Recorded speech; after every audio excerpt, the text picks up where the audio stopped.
Welcome to Cinemax Movie Recaps. Today we're reviewing Dune. In voiceover, Chani, Zendaya, a young native freeman woman, explains that the outsiders who have come to her planet of Arrakis, also known as Dune, have treated her people cruelly as they've colonized the planet for its supply of spice. A group of freemen attack spice harvesters before being beaten back. In VO, Chani says the Harkonnen family had come to the planet long before she was born, and spice had made the family even wealthier than the Emperor. While the freemen have been unable to repel the outsiders, one day the Harkonnens and their people left by order of the Emperor. She questions why the Emperor gave this order, and wonders who the next oppressors will be. Paul Atreides, Timothée Chalamet, awakens on Caladan, the homeworld of House Atreides. He breakfasts with his mother, Lady Jessica, Rebecca Ferguson, who is a member of the Bene Gesserit. The Bene Gesserit is a social, religious, and political order whose members train their bodies and minds to obtain powers and abilities that can seem magical to outsiders. Paul tries and fails to use the voice, a Bene Gesserit skill, and she tells him that such skills take years to learn. Lady Jessica asks if he's had more dreams. We see that he's dreamt of Chani, but he lies and says no. Paul studies up on the planet of Arrakis. The world is hot and dry, plagued by powerful sandstorms. Only the native tribes, known as the Freemen, have adapted well enough to survive on their own. The Freemen share the deep regions of the desert with giant sandworms, which they call Shai-Hulud. Long exposure to spice has given the Freemen their characteristic blue eyes. The Freemen are considered dangerous, and their attacks make spice harvesting dangerous. The Freemen consider spice to be a sacred hallucinogen that preserves life and has many health benefits. The Imperium uses spice to help navigators of the Spacing Guild to navigate through safe paths between the stars. Without spice, interstellar travel would be impossible, making spice the most valuable substance in the universe. Paul and his parents, including Duke Leto, Oscar Isaac, welcome the Herald of the Change, who has arrived with members of the Imperial Court, representatives of the Spacing Guild, and a sister of the Bene Gesserit, to relay orders from the Emperor. House Atreides will take control of Arrakis and serve as its steward.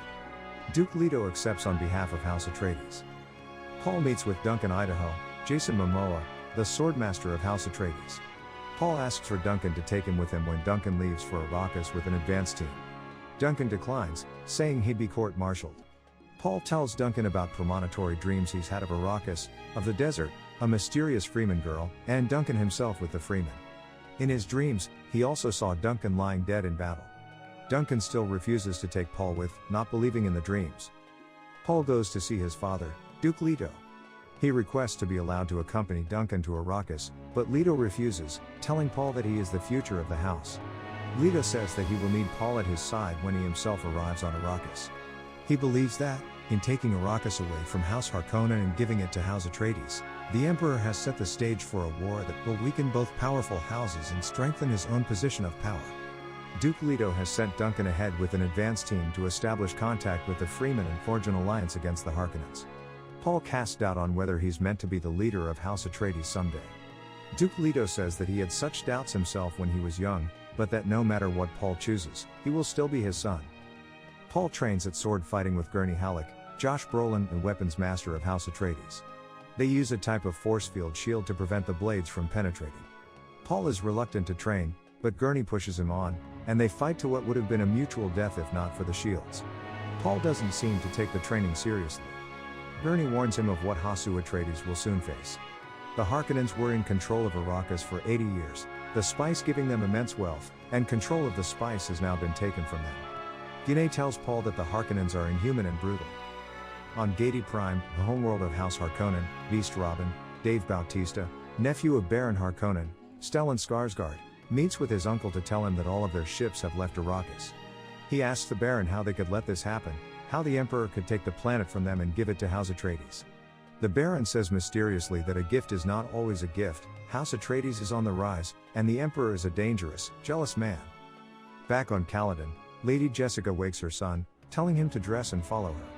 When he's ready, she tells him that the Reverend Mother Gaius Helen Mohayim, Charlotte Rampling, her teacher at the Bene Gesserit school and now the truthsayer to the Emperor, is there and would like to meet Paul and learn about his dreams. Dr. Ewing, in the employ of House Atreides, checks Paul's vitals before the meeting with the Reverend Mother. Dr. Ewing whispers to Paul that while the Bene Gesserit claim to serve the greater good, they also serve their own designs. He tells Paul to proceed with caution. He then declares so Lady Jessica can hear that Paul's heart is strong. Before taking Paul to meet the Reverend Mother, Lady Jessica uses sign language to tell him to remember his training. The Reverend Mother says Paul has defiance in his eyes, just like his father. She orders Lady Jessica to leave them alone. Lady Jessica tells her son that he must do everything the Reverend Mother tells him before hurrying out of the room. Paul is angry that the woman gave an order to his mother, but she uses the voice to draw him to her and force him to his knees. The Reverend Mother instructs Paul to place his right hand in a box as she holds a poison needle to his neck. If he takes his hand out of the box before she tells him to, she will pierce him with the needle, killing him instantly. She tells him that his other is outside the door and will let no guards past her. As the pain sets in and he starts to groan aloud, Lady Jessica recites the litany against fear outside the door. I must not fear. Fear is the mind killer. Fear is the little death that brings total obliteration. I will face my fear. I will permit it to pass over me and through me. And when it has gone past, I will turn the inner eye to see its path. Where the fear is gone there will be nothing. Only I will remain. Paul passes the test and is allowed to take his hand from the box. He sees that his hand is uninjured. The Reverend Mother tells him that if he had been unable to resist his impulses, like an animal, she would have had to kill him because he has inherited too much power. He thinks she means because he is the son of the Duke, but she corrects him because he is the son of Lady Jessica. She says he has inherited more than one birthright. She calls Jessica back in. The Reverend Mother asks about Paul's dreams. He says he had one that night. In the dream, he saw a girl from Arrakis, Cheney, and says he's dreamt of her many times. The Reverend Mother asks if he's ever had dreams that happened later just as they had in the dream. He says not exactly, and she gets up to leave, telling him that she hopes he lives. As they walk out together, Lady Jessica asks the Reverend Mother if she had to go so far, but the Reverend Mother says that Jessica chose to train Paul in the way of the Bene Gesserit, in defiance of their rules, and so Paul had to be tested. The Reverend Mother laments that so much potential was wasted on a male. Jessica had been instructed to bear only daughters, but her pride had led her to believe that she could give birth to the Kwisatz Haderach, a sort of messiah figure. The Reverend Mother says that if he is the chosen one, he has a long way to go, and that while his sight has barely awakened, he now goes into the fire. The Reverend Mother tells Jessica that the Bene Gesserit has other prospects if Paul fails to live up to his promise. After the Reverend Mother and her retinue leave on a ship, Lady Jessica finds that Paul has overheard their conversation. He accuses the Bene Gesserit of steering the Imperium's politics from the shadows, but his mother tells him there's more to it than that. The Bene Gesserit has worked for generations to bring forth the One, a mind powerful enough to bridge space and time, the past and the future. She hints that they believe he may be that person, and Paul seems saddened that he's just part of a plan. Paul and House Atreides leave Caladan and arrive on Arrakis. They are greeted by cheers from Fremen onlookers. Paul sees Thufir Hawat, the Mentat of House Atreides. Mentats are people who've been specially trained to mimic the cognitive and analytical ability of computers. Thufir warns Paul not to trust the warm welcome by the Fremen. As Paul boards an ornithopter, an aircraft that flies with the use of insect-like wings, with his mother, he asks her what the Fremen were shouting. Lady Jessica says they were shouting Lisan al-Gaib, meaning voice from the outer world, their term for Messiah. She says this shows the Bene Gesserit have been working on Arrakis to prepare the way, and that the natives have been waiting for centuries for the Lisan al-Gaib. She says they see the signs in Paul. Paul says the Fremen merely see what they've been told to see. They fly to the city of Arrakeen, which is protected by a wall from the weather and the sandworms. Surveying the city, Duke Leto points out what he thinks are vulnerable points to Gurney, a spaceport and a spice refinery. He tells Gurney to guard them well. If they can't refine spice and ship it off-world, they are finished. Lady Jessica interviews several candidates for a housekeeper, all of them Fremen. One woman has a knife, which the woman says is meant as a gift. She unsheathes the blade and asks if Lady Jessica knows what it is. Jessica says that it is a Christ knife. When the woman asks if she knows its meaning, Lady Jessica signs to her guard to prepare for violence before answering that the knife is a maker, one of the Fremen terms for the sandworms. The woman reacts dramatically, sheathing the knife and handing it to Jessica, confirming that it is indeed a tooth of Shai Hulud. Paul meets a man who is watering date palm trees. The man explains that each tree drinks the water of 5 men each day. 20 trees, 100 lives. Paul asks if they should get rid of the trees, but the man says the trees are sacred.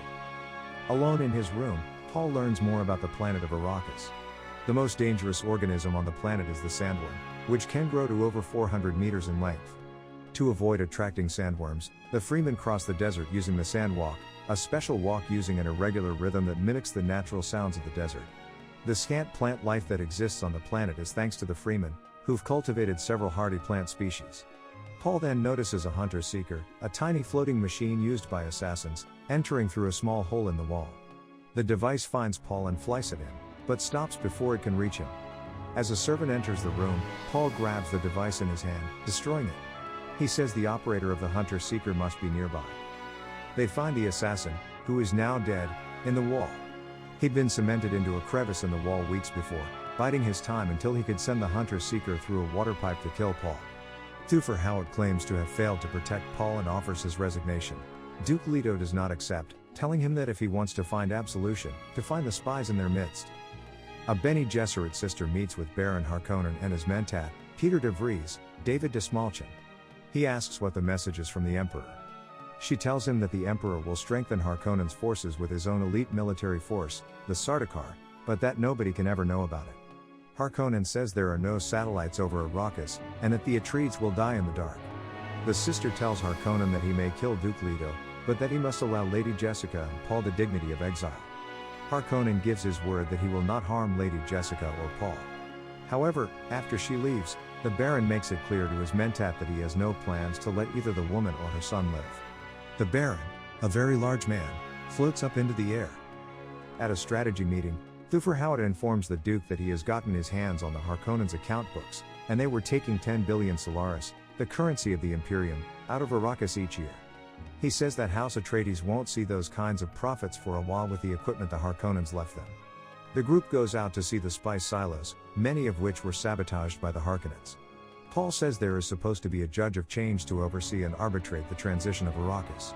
Thufir says the Emperor appointed Dr. Leet Kynes, an eccentric imperial ecologist, to this position. Leto requests to see the harvesting fields, saying he'll take Kynes with to ensure their safety. Duncan arrives and tells about his mission to find the Freemen. He lived with the Freemen at a community, called a siege, for 4 weeks. The Freemen were difficult to find. They watched him without his knowledge for days before sending out a warrior to kill him. Duncan says it's the closest he's ever come to being killed, and that the Freemen fight like demons.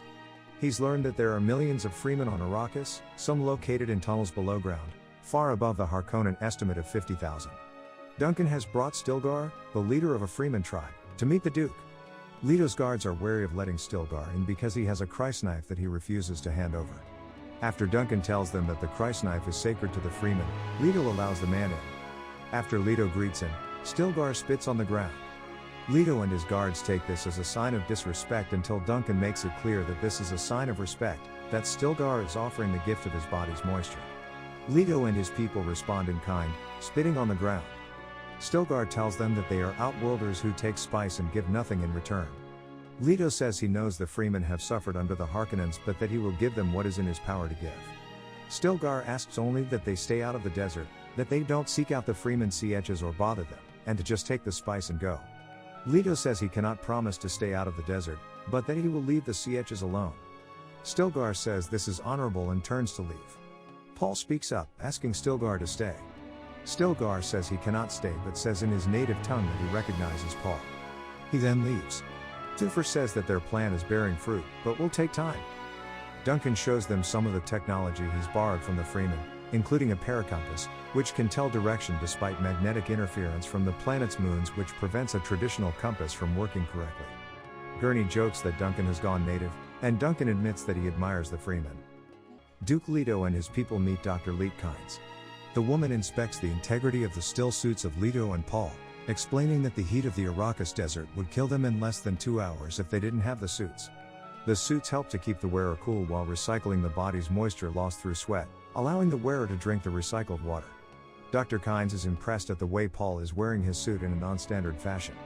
She asks who taught him to do this, but he says it just felt like the right way. Dr. Kynes says something in the native Freeman tongue. Paul asks if she's a Freeman, and she says that she's been accepted by them.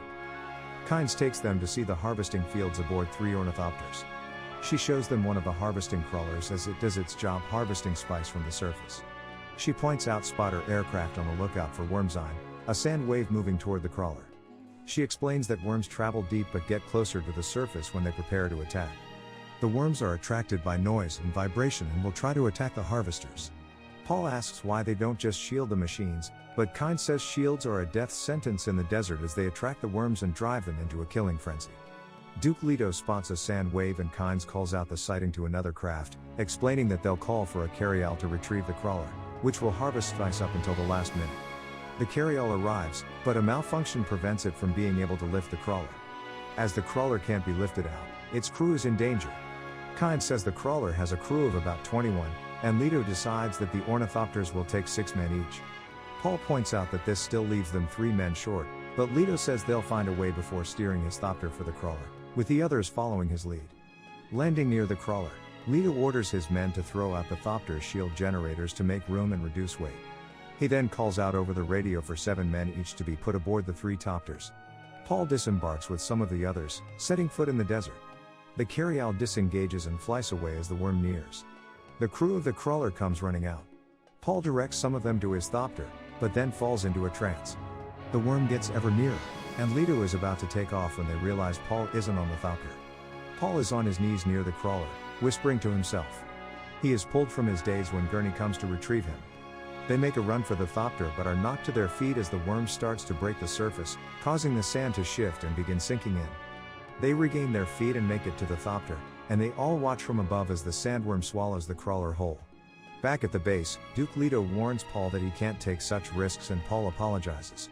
Leto then tells Kynes that she must realize that the Harkonnens left them faulty equipment to ensure that they fail, but she says the carryall was merely old.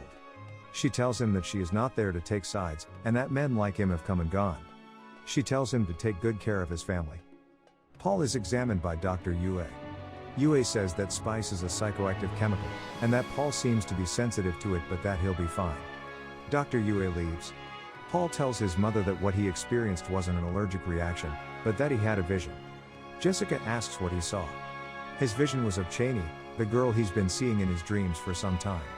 He says the vision was confusing, that he also saw what he thought was his death but it wasn't, and that a knife was important somehow. He says that someone will hand him a blade, but he doesn't know when or where. He says that he knows that Jessica is pregnant and she is shocked. She says he can't know that she only realized herself recently that she was pregnant. On the harsh imperial planet Seleucia Secundus, the Sardaukar prepare to depart. Peter de Vries walks with a Sardaukar warrior who assures him that the Sardaukar outnumber the Atreides forces. De Vries counters that the Atreides legions are well trained, some of the finest in the Imperium. The warrior clearly thinks the Sardaukar are superior, stating that those who oppose them find only death. Lady Jessica speaks with Duke Leto. She says she needs to tell him something about Paul, but he doesn't want to hear it. He says that Paul has been distracted ever since Jessica brought the Reverend Mother to see him. He asks if something happens, will she protect their son? Lady Jessica says she'd protect him with her life, but Leto counters that he isn't asking her as a mother but as a Bene Gesserit. She asks why he's having these thoughts. He says he thought they'd have more time. Dr. Ewing stops in Paul's room that night, leaving him something to drink and wishing him good night. In their bedroom, Leto and Jessica lie down for the night. He says he should have married her. Though they are partners and have a son together, they are unmarried. Later, some guards hear a figure approaching. The figure shoots the guards before entering a room and lowering the base's shields. Duke Leto awakens and realizes something is wrong. He walks the halls. Noticing a fallen figure, Leto calls for security but receives no response. He activates his body shield. Turning the fallen figure over, he finds a servant woman with a dagger in her chest. A poison dart comes out of the darkness, penetrating Leto's shield and knocking him unconscious. The mysterious figure reveals himself, it's Dr. Ewing. Gurney is awakened and told that the shields are all down. He rushes outside to find a large enemy ship hovering in the sky, and he gives orders for the Atreides forces to get their own ships off the ground. There are explosions as the enemy forces begin bombing the base while anti-aircraft weapons return fire. Enemy transport ships land, disembarking soldiers. Gurney and his men engage in close quarters combat with them. Elsewhere, a group of Atreides men is surrounded and annihilated by Sardaukar. Leto is awake now but incapacitated. Dr. Ewing tells him that he's made a deal with the Baron to turn over Leto because the Harkonnens have Ewing's wife hostage. Ewing slips Leto's ducal ring from his finger, saying he'll give it to Paul and do all he can for the boy. Ewing implants a false tooth in Leto's mouth. He explains that if Leto bites down on it, it will fill the air with poison gas. It will kill Leto, but if he picks the right time, it will also kill Baron Harkonnen. Outside, Harkonnen's men kill Atreides prisoners. Inside, Duncan Idaho takes on a few enemies, dispatching them with ease. In the chaos, Paul and Lady Jessica have been kidnapped aboard a thopter. Their captors debate killing them. Duncan kills a few enemy soldiers before commandeering a thopter of his own.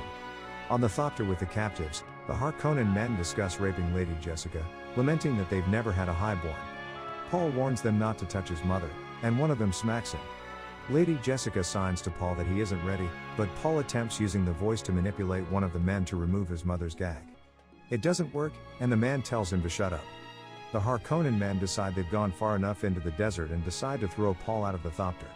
As one of the men prepares to do just that, Paul uses the voice again, instructing him to remove Lady Jessica's gag. It works this time, and the man removes the gag. Lady Jessica uses the voice to command him to kill one of his fellow Harkonnen soldiers before moving to release her from her restraints. A third soldier tries to stop this, but Lady Jessica uses the voice on him before killing him herself. After killing the last soldier, she frees Paul. The thopter lands, but the Harkonnens manage to cripple the aircraft remotely. Paul and his mother climb a sand hill and see the city on fire in the distance. Duke Leto awakens in restraints in the presence of Baron Harkonnen and a few of the Baron's guards. The corpulent Baron dines on a meal. In the desert, Paul and Lady Jessica open a freeing kit, a desert survival kit, they found on the thopter. Inside is a note from Dr. Ewing letting anyone who finds the freemit know that it contains an Atreides beacon. Dr. Ewing is escorted to join the Baron and Duke Leto. Ewing says that he disabled the Atreides comms and lowered their shields. He reminds the Baron that their deal means he must release Ewing's wife. The Baron floats over to Dr. Ewing and tells him that he promised to set the doctor's wife free and that the doctor would join her. He says, join her, before killing Dr. Ewing. Harkonnen tells the Duke that his family is dead and that his house has fallen. As Paul finds his father's ducal ring in the freeing kit, Leto whispers something. The Baron activates his shield and leans in to hear what he's saying. Leto bites down on the false tooth and blows out the poison gas in a cloud, killing several of Harkonnen's men before the last ones alive manage to shut the door to the room. Dr. Kynes watches as Duncan Idaho lands his thopter.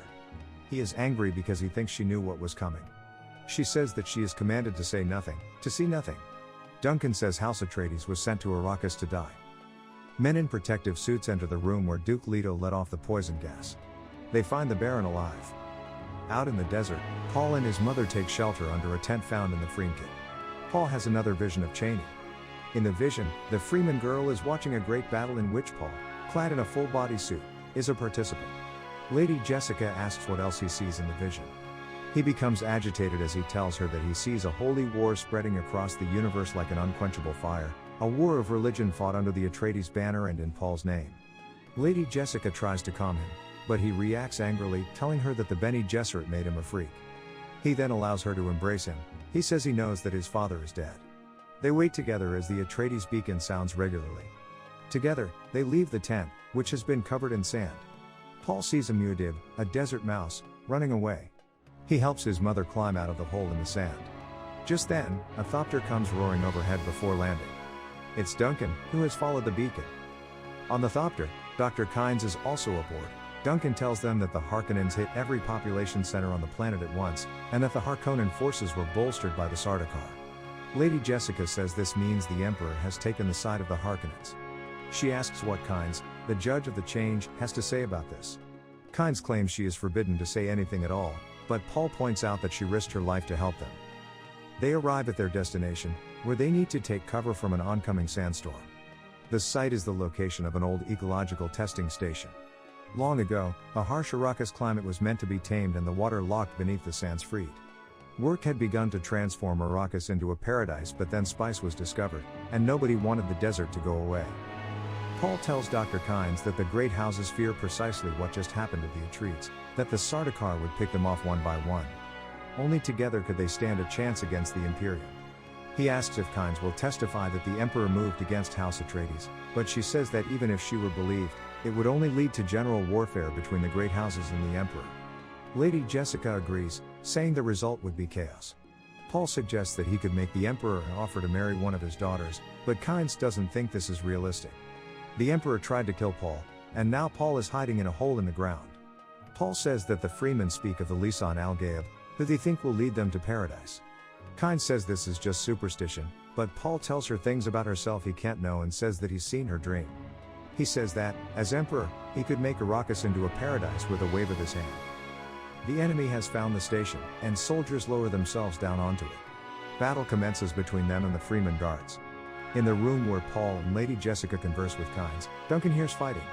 He gets his sword and opens the door to see a battle in the hall. He goes out into the hall and salutes Paul as the door closes. Paul tries to follow, but the door is locked. Duncan fights bravely but is vastly outnumbered, and he eventually falls. Kynes has a back way out and urges Paul and Lady Jessica to follow her. The enemy soldiers fire lasguns through the locked door, and, as the lasers cut through the room, those inside try to avoid being hit. In the hall, an injured Duncan is still alive.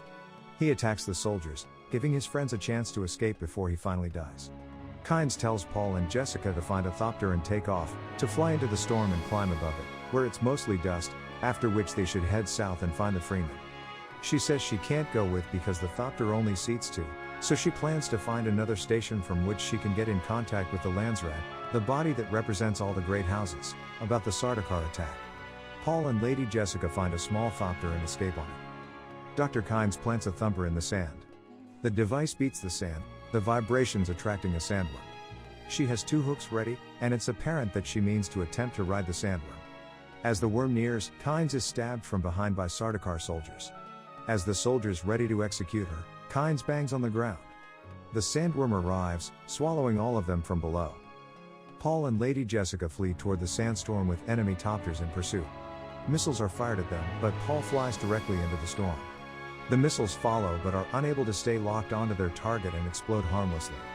As the storm starts doing serious damage to their thopter, Jessica recites the litany against fear. Beast Robin goes to see his uncle, Baron Harkonnen. He tells the Baron they chased Paul and Jessica, but the pair disappeared into a sandstorm. He assures his uncle that nothing could survive such a storm and that they must be dead. The Baron tells Robin to inform Gady Prime to start selling spice reserves. They don't want the price to fall because they need money to cover the expenditures of the attack on Arrakis. Robin asks what to do with the Freeman. The Baron tells him to kill them all. Paul and Jessica make it out of the sandstorm in their damaged thopter. The wings begin falling off and they make a crash landing. They get out and run for some rocks. They get to the rocks and put on still suits. A sandworm passes near. The duo set out over the rocks to look for the Freeman. When they stop to rest, Paul has another vision of Cheney. In the vision, she tells him that he'll need to face his fears. He also sees another Freeman in the vision who tells him that he has much to learn. Paul and Jessica continue on, searching for the sietch where Duncan lived for a while, using a paracompass to guide them. Jessica sees some greenery in the distance, and Paul says that means Freemen live there. Paul says they will wait until after dark to cross the sands, which is worm territory. He tells her about the sand walk, the way the Freemen have of crossing the desert to avoid attracting worms. They set out. As they sit atop a sand dune, exhausted, they see a sand wave. Worms are near. They continue on. Things are fine until they step on drum sand, which, as its name suggests, makes a loud noise when people walk over it. A worm heads in their direction and they run. They watch as the huge sandworm lifts itself out of the sand. There is a tense moment until someone sets off a thumper that attracts the sandworm's attention away from Paul and his mother. They climb atop some nearby rocks and Jessica is relieved. Paul says that someone called the worm away. He senses something and signs to Jessica that they are not alone. They realize they are surrounded by Freemen. Stilgar is among them, and he tells them not to run because they'd only waste their bodies' water. Paul reminds Stilgar that they've met before. Stilgar tells his people that Paul is the boy he told them about and that they can't touch him. The Freemen wonder if he can really be the Lisan al-Gaib. A Freeman man, Jamis, says the boy looks like a weakling, but Stilgar counters that they made a brave crossing, and Paul does not speak or act like a weakling. Jamis argues that it was only his thumper that saved Paul's life and that Paul is not the one. Stilgar states that Paul is young, and could learn their ways, but Lady Jessica is too old. The Freemen attack. After a short scuffle, Jessica takes hold of Stilgar, putting a knife to his throat. Paul takes out a malapistol, a poison dart gun. The Freemen back off. Stilgar asks why Jessica didn't tell them she was a weirding woman and a fighter. The weirding way is a combat style developed by the Bene Gesserit. Lady Jessica takes the blade away from Stilgar's throat, letting him go. Stilgar says the sun is about to rise and that they must reach Sietch Tabr, where he is from. He says Paul's and Jessica's fate will be decided there, and until then they have his protection. Paul hears a voice behind him telling him that she would not have let him hurt her friends. He turns to find that Cheney, the girl he's dreamt about, is there. She says that some say he is the Mahdi, another term for the Messiah figure of Freeman legend, but to her, he looks like a little boy. Paul and Cheney join the others. Stilgar demands that Paul hand over his Mallow pistol, saying he'll get it back when he's earned it. Paul hands the weapon over. Gemma speaks up, objecting to taking the strangers with them. Stilgar says that he's already spoken on the matter.